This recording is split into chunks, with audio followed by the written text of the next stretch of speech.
I'm not a psychic, so I can't read Donald Trump's mind, but my guess is that there is one obvious reason why he wants to put tariffs on everything.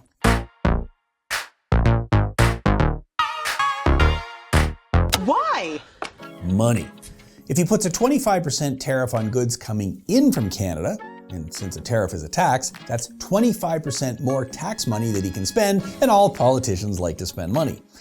Also, if he can make goods from Canada 25% more expensive for Americans to buy, instead of buying Canadian stuff, they'll build factories and make the stuff in the United States, which creates American jobs, so more Americans will pay more in income taxes, and that's more tax money for Donald Trump to spend. We're gonna make a lot of money. It's all about money. Now, I don't think it'll actually work because the reason the Americans buy stuff from us is because it's cheaper to buy it from us. So if they build factories, they may end up paying more in the long run, but that's not my problem. So we are fighting back by putting tariffs on American goods coming into Canada. Hey, take off. There you go. Problem is that the United States is 10 times bigger than Canada, so they aren't going to notice our tariffs as much as we notice their tariffs on us, but I'm not the Prime Minister, so it's not up to me. I'm not a politician or a macroeconomist, so I don't know what's going to happen to the Canadian economy. But I am a licensed insolvency trustee, and my job is to help individual Canadians deal with money problems, so here's my take on the tariff issue. If you work for a company that sells stuff to the United States, it's possible that the cost of those goods are going up for American consumers because of the tariffs, so they'll buy less of our stuff.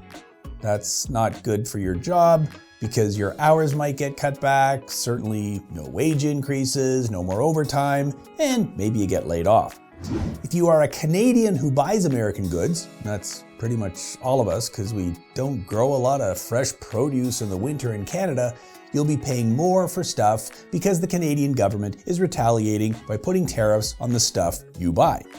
So your income may be going down because you'll be working less, but your costs may be going up. It's the worst of both worlds.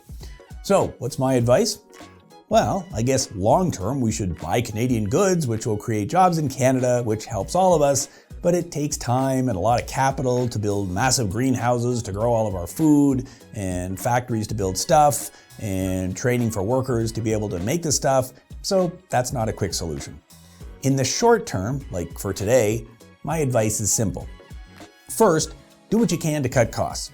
You'll need all the cash you can get, so if you don't need it, don't buy it. Hopefully this all blows over and you'll have some extra cash in the bank to spend in the future. I hope he's right. Second, think about your job. If you work for a company that tariffs will hurt, start looking for other jobs that may be less affected. I'm not saying to quit your job. I'm just saying freshen up your resume and keep your eyes open. Third, and most importantly, keep your debt levels low. If your income goes down and your expenses go up, but you have a pile of cash in the bank, you'll survive. But if a lot of your cash each month goes to debt payments and your income goes down and your expenses go up, you got a problem. So do what you can to pay down your debt now. It gives you a lot more flexibility to face these uncertain times.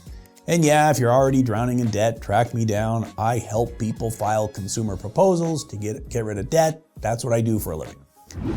I think this will blow over, and we'll get through it, and we may emerge stronger and less reliant on our friends to the south at the end of this, which is good, but it will be a bumpy ride for a few months, so fasten your seatbelts.